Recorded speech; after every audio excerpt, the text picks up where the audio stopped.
have several pages with us. Folks, if you walk up to the microphone here and introduce yourselves, tell us who you are and where you're from and who your sponsor is. Thank you. Hey, my name is Jacob Billingsley. I'm from Fuquay Arena, and my sponsor is Senator Jim Bergen. Hi everyone, my name is Warren Maybauer. I'm from Pinehurst, and my sponsor is Senator McGinnis. Hello, I am Danica Edelman. I'm from Raleigh, and my sponsor is Senator Adcock. I'm Atticus Kenny. I'm from Durham, and my sponsor is Senator Chitley. I'm Jalen Tabor. I'm from Lewisburg, North Carolina, and my sponsor is Senator Lisa Barnes. Fantastic. Thank you so much for being with us this week, and hope y'all get to learn a little bit about the process and how we work here. At this time, I'm going to move up on the agenda, SR 372, and this is to confirm McKinley Wooten, Secretary of Department of Revenue. I want to recognize Vice Chair of Rules, Senator Daniel. Thank you, Mr. Chair. Members, just want to introduce you today to our current Secretary of Revenue, Mr. McKinley Wooten. He's here today to present to the committee for us to do our constitutional duty of confirmation. And so at this time, without further ado, Secretary Wooten, you're recognized, and I know the members will have a few questions for you. So thank you for being here with us today. And Mr. Secretary, I understand that you were thoroughly vetted last week, so we won't hit you with anything too crazy today, but I would like to open it up to members if anybody has any additional questions for the Secretary at this time. Thank you. Senator Moffitt, you're recognized. Thank you, Mr. Chair. Mr. Wooten, we did quite a thorough vetting of you in committee last week. One question that I remember that I did ask you, and is something that is we need to kind of dig into, but I had mentioned to you that in other states, from time to time, they do a tax forgiveness program. Not tax forgiveness, but a tax amnesty program. Yep. Right. And I had an office in New Jersey for quite a while, and they ran this program every 5 or 8 years in order to get taxpayers who knowingly and willingly want to pay taxes, but for some reason the penalties and interest preclude them from coming forward. So when they do this tax amnesty, it allows those folks to really become honest with their state government and pay their taxes with some forgiveness of, total forgiveness of the penalties, but some forgiveness of the interest. We have attempted that in the past. Would this be something that you would consider working with this body on if we chose to do that in the future? Absolutely. Thank you for the question, Senator. Certainly, since our role at the department is to administer the tax law and then to collect the taxes and do that as you all make decisions here. So our job really is to work with you to do that. And if it is the will of this body, the General Assembly, to do such a thing, our role is to make sure that we can put the people and the processes in place to make it happen. Yes, sir. Follow up, Mr. Chair. Thank you, Mr. Secretary, for your answer. Part of that, I guess, something that we would have to consider in doing that is we have a number of positions that are fee-supported positions in the department as it stands. So as we look into that, I would like to know the impact of this type of amnesty program on those positions that are actually fee-supported from the collections of the monies owed from taxpayers. So that would also be part of the discussion. Okay, absolutely. Senator Daniel. Thank you, Mr. Chair, and thank you, Mr. Secretary. Just a sort of a general question. You've, I guess, been in this position for 3 months-ish now. What kind of efficiencies or what kind of things have you noted that are deficiencies in the department or efficiencies that you'd like to improve, or what kind of is part of your vision for making the department better? Thank you for the question, Senator Daniel. Technology is top of mind for me. We at the department are working in a 30-year-old mainframe system that needs to be upgraded, and thanks to the General Assembly, we got an appropriation in the last biennium to start a tax modernization project, and so on March 5th we put the RFP out for bid, and so we are well on our way. So by this summer we should have some vendors in doing demonstrations for us. So, and then by this fall, hopefully, certainly by the end of the year, we will have a contract in place for a new vendor to modernize our tax system. That is, for me, the highest priority for us, because one of the things now with such an old system, when decisions are made here, our mainframe system is just not agile enough. If you make a decision today and you say the tax change that you all want to be in place by December 1st, our system is just not agile enough to do that. So a new tax modernized system will give us the ability to do that. And equally as importantly, with any kind of state-funded technology project, I think taxpayers and citizens should see a benefit to it as well. And so one of the things that this new modernized tax system will also do is create a portal, a front-facing, a public-facing portal, so that any citizen can go to the portal and pull up information, previous tax information that they cannot do today. So technology is still top of mind for me in the department. Thank you. We look forward to seeing some of that. So thank you for the question. Senator Johnson. Thank you, Mr. Chair. Secretary, thank you for being here today. More of a comment, but I guess if you want to comment on my comment, that'd be great. Okay. I really appreciate Senator Daniel as well as Senator Moffitt talk about the efficiencies and stuff that we deal with here as a business owner and having to file taxes. And I'm not sure, but I may be one of the only ones in here that actually submits excise tax to the Department of Revenue each month. And so we operate in both South Carolina and North Carolina, and it completely pains me every month when I deal with the South Carolina Department of Revenue versus the North Carolina Department of Revenue, because in my belief, we are better than South Carolina, and we should always strive to be better than them. South Carolina excise tax, I can file in about 20 minutes. Pay online and I'm done. North Carolina takes me about 3 hours. It's all handwritten, and I have to mail a check for it. So hearing the efficiencies being a priority is very important, not only to the state, because you've got more people having to touch stuff when it's handwritten, but also to our business owners. We want them focused on making money, paying taxes, as opposed to filling out paperwork and stuff. So I appreciate that being a priority of yours, and I look forward to seeing some great gains in that space. Thank you, Senator. I don't want to overpromise, but I will tell you that as we talk about a new modernized system, when we start talking with the vendor of choice and starting implementing tax types, excise continues to be one of those that we've talked about trying to do on the front end, actually. So we look forward to that. Senator Waddell. Thank you, and thanks to you for being here again. This is like the fourth time. We have met several times. So I'm sure.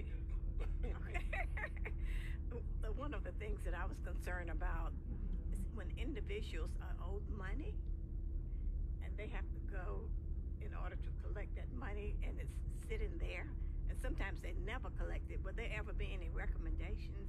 You know what I'm talking about? Sheets, okay. That's right. I think so. Yes. To make that simpler. I know you talked about technology to make that simpler. Sometimes they just can't get it, and they've tried every method that's been recommended.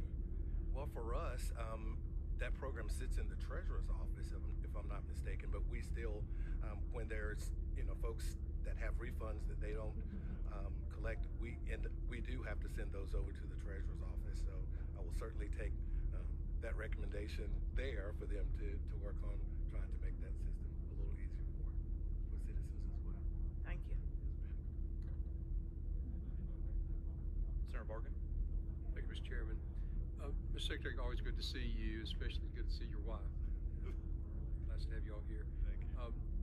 Tell me, and I ought to know this, I tried to look it up, what total percentage of the taxes owed to the state of North Carolina are collected or were collected this prior full year? I'm just curious Around how much $43 leakage billion. we have. Yes, sir. Around $43 billion. I know, but what percentage of what's owed to the state is collected? In the counties, we run a report every year on like property taxes on what percentage, and if we don't collect 99-point-something%, we all start worried about it. But the state of North Carolina, there is some number that we think is owed to based on projections and everything. How much do we collect? You mean our accounts receivable that Yes, are not yes, collected? That's right. Oh, wow. That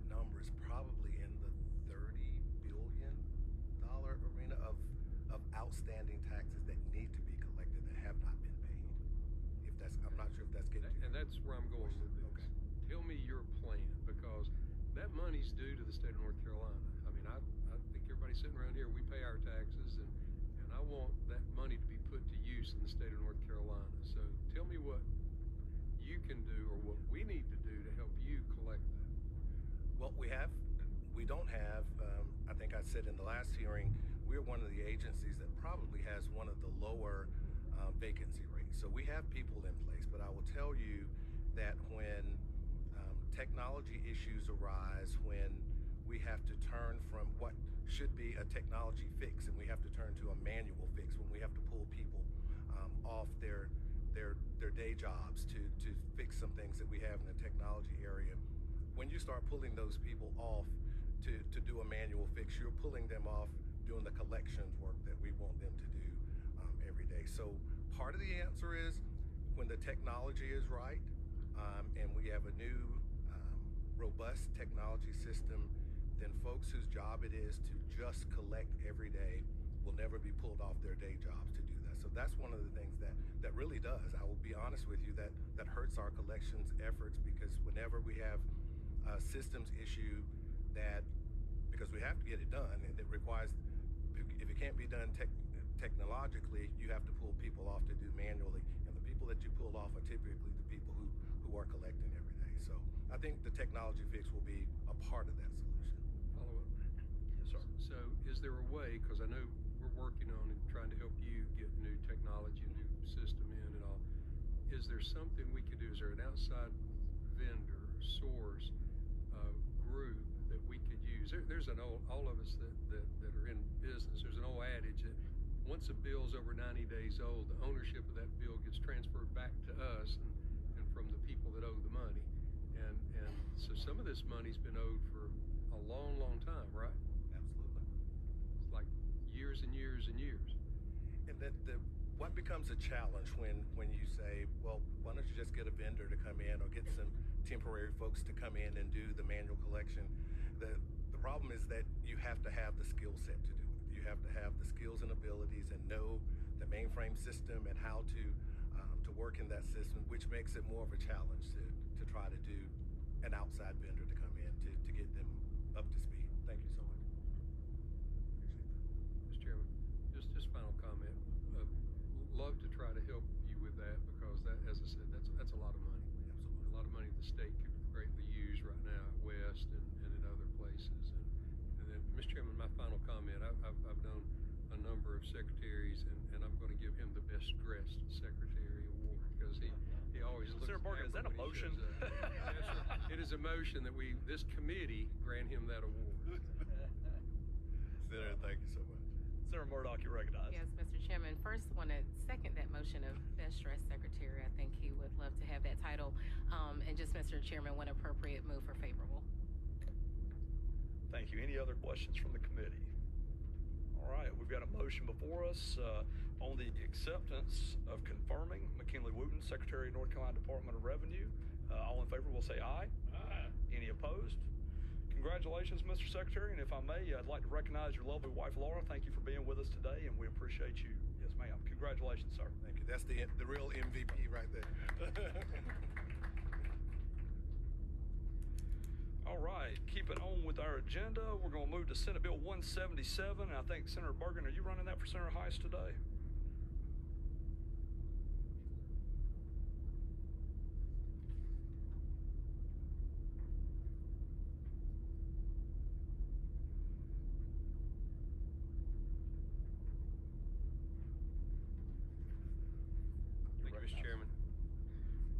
Senate Bill 177 adds psychiatric hospitals to the Health Access and Stabilization Program. That's commonly called HASP. I know you all have heard that a lot over the last year. In 2023 budget, the General Assembly directed the Division of Health Benefits to study and report back regarding the benefits and feasibility of expanding HASP to include the psychiatric hospitals. In March 2024, DHB reported to the Joint Legislative Oversight Committee recommending adding the psychiatric hospitals to HASP. This recommendation addresses an inequity that currently exists in Medicaid's reimbursement of psychiatric care, including freestanding psychiatric providers in the same HASP provider class as general acute and critical access hospitals that will reduce disparities in Medicaid reimbursement, result in increased access to behavioral health care. Psychiatric hospitals would be added to the hospital assessment tax and pay their own way under the HASS program. A standalone bill was filed by Senators Heiss and Krawiec, and a provision adding psychiatric hospitals to HASS was passed in the House 2024 budget proposal, but the directive to add psychiatric hospitals to HASS did not become law before adjournment. This session, there's a bill in the House, House Bill 242, sponsored by Lambeth, Potts, Reeder, and White, and Senate Bill SB 177. And then the House Bill 242 received a unanimous favorable vote in the House the week before last. As recently as February 21st, 2025, CMS approved a behavioral health SPD state-directed payment program for New Hampshire. The bill is supported by the North Carolina Healthcare Association. Be happy to answer any questions. Thank you, Senator Bergen. Any questions? Chair will entertain a motion. Senator Lazzara, see a motion. All in favor, please state by saying aye. Aye. Any opposed? Congratulations, Senator Bergen. We move favorable report with a referral back to rules. All right, we've got Senate Bill 190. Senator Hollow, I believe you're going to be running that one for us today, sir. The floor is yours. Welcome. Thank you, Mr. Chairman. The Physician Assistant Licensure Compact Bill, it provides a voluntary process for PAs to obtain authorization to practice in a compact member state. It enhances the portability of a license to practice as a PA. The North Carolina Medical Board has the only fiscal impact. There'll be an initial fee of $230 and an annual fee of $140. There's no impact on the state budget. This bill was passed in the Health Committee unanimously. I know of no opposition. I appreciate your support. Thank you, sir. Are there any questions? Senator Johnson, is that a motion? Mr. Chair, motion to approve at the appropriate time. I appreciate it, sir. All in favor will state by saying aye. Aye. Any opposed? Congratulations, Senator Hollow. Senator Johnson moved for a favorable report bill, and it moves back to rules. Thank you, sir. All right, Senator Moffitt. We've got Senate Bill 131. And, sir, you have an amendment. Would you like to run the amendment before or after you do? The amendment is the bill. Sounds good to me. On that case, we'll go ahead and take up the amendment. Members, you have the amendment before you. Senator Moffitt is recognized to explain the amendment. Thank you, Mr. Chair, members of the committee. Article 39 proceeds as defined by statute provide that 1 penny of the collected local sales and use tax be provided to the county for general use.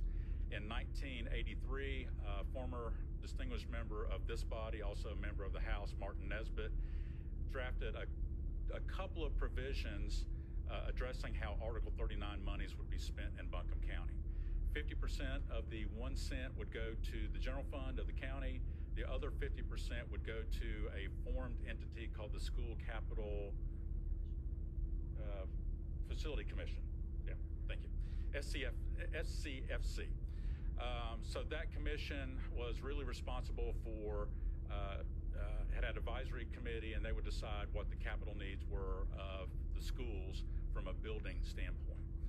So that has been in place since 1983. There was a session law in 2016 that did not engross both session laws accurately from 1983. So this amendment is extra long because of that, making sure that those technical errors were taken care of. This change is a 2-year modification of what Senator Nesbitt had set forth in 1983. This would allow the Buncombe County Commissioners to use the money not only for the capital needs of the schools, but also for the operating needs. This is a result of the reduction in collections due to Hurricane Helene. We're making this a 2-year modification so we can take a look after 2 years and decide whether or not we want to continue with the original vision from 1983 or just go ahead and treat Article 39 proceeds the way everyone else does. Be more than glad to answer anyone's questions, and I would appreciate your support. All right, any questions on the amendment? Is there a motion on the amendment? So moved by Senator Johnson. All in favor of adopting the amendment as presented, state by saying aye. Aye. Any opposed? The amendment carries. Senator Moffitt, the bill is back before us. So in explaining the amendment, that explanation is sufficient to explain the bill, and I would appreciate your support on the bill as amended. Finance Committee. Senator Moffitt, thank you. I notice we do have one speaker signed up to speak on this bill.